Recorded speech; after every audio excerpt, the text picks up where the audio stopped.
Hello, I'm Jasper Boydell, a first year student at Leeds Beckett University. Welcome to my presentation on the marketing of Hugo Boss. During this presentation, I will be assessing Hugo Boss's market orientation and approach.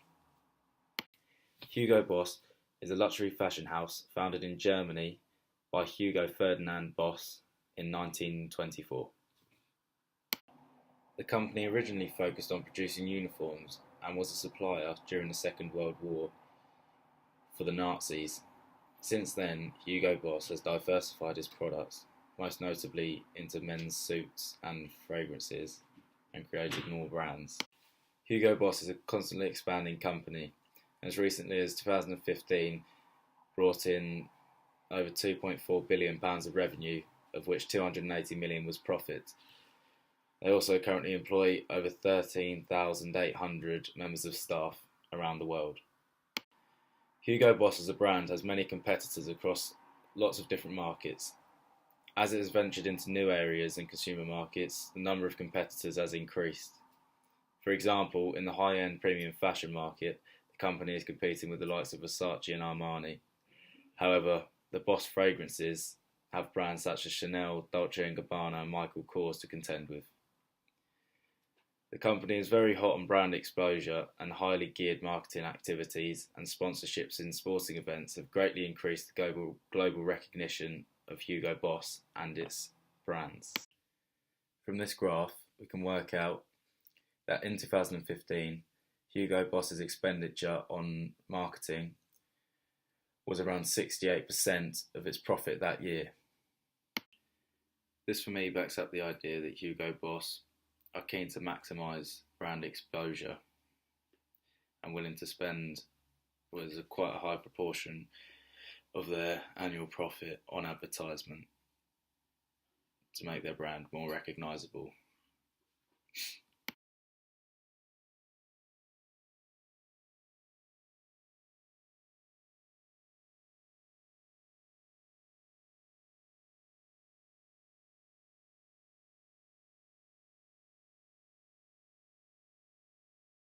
The previous slide shows evidence of how the company has used market segmentation. They have taken advantage of the benefits of branding to optimise the success of this market segmentation.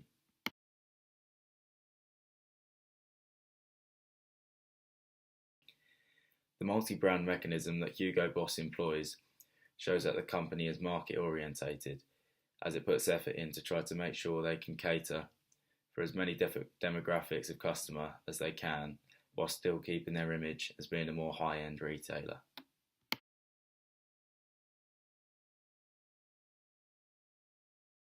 It means dividing the market into groups of consumers with similar characteristics.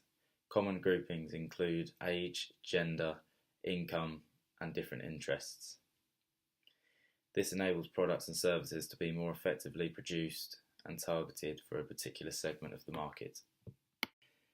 My research tells me that Hugo Boss, as well as being a market-led company, is also performance-orientated, which means they believe that success comes from a superior ability and surpassing of one's peers. They have a desire to outperform others and give the best account of their ability as possible. This is typical of a business or a leading brand in a fiercely competitive market, such as the ones Hugo Boss currently operating.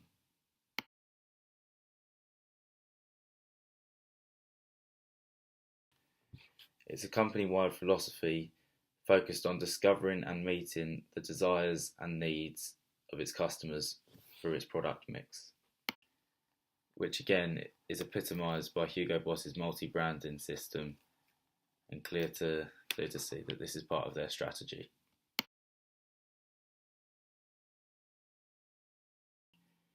Although it is the customers that the company are trying to focus on, there are still many other stakeholder groups that Hugo Boss must keep satisfied in order to be corporately socially responsible and maintain their image.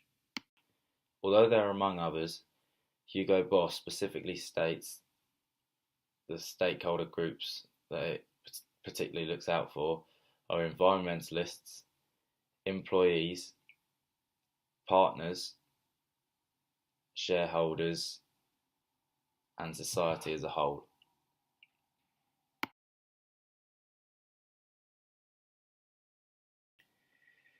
Hugo Boss makes an effective contribution to environmental and climate protection. The company focuses in particular on energy efficiency, renewable resources and energies, and water consumption. They also intend to minimise the impact of climate change, protect natural resources through application of intelligent concepts and environmentally friendly technologies, reduce environmental impacts, and contribute to the preservation of biodiversity. Hugo Boss creates a working environment where each individual can be ideally integrated and make the most of their potential to achieve success. The Code of Conduct and high social standards provide the framework for this.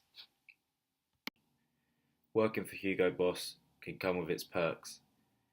They provide their employees with an attractive working environment with a fair and transparent compensation system, and a set of company benefits and diverse packages for occupational safety, healthcare and life balance. Hugo Boss commits itself and its suppliers to upholding human rights and protecting the environment. The company strengthens its social compliance and continuously develops environmental and social standards.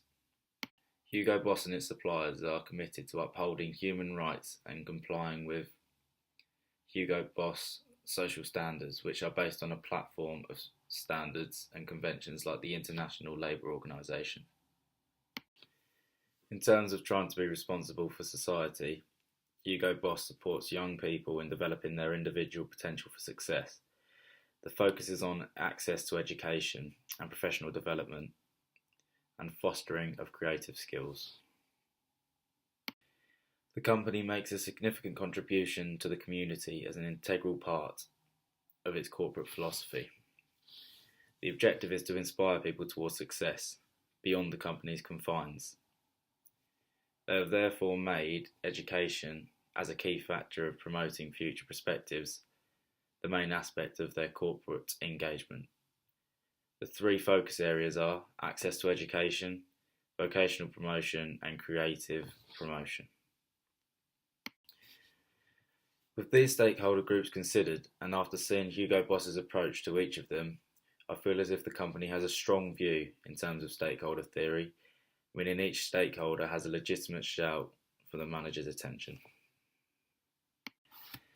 Overall, I believe that Hugo Boss is a company with strong beliefs which are adopted by all employees and do their best to satisfy their target customers and all other stakeholder groups.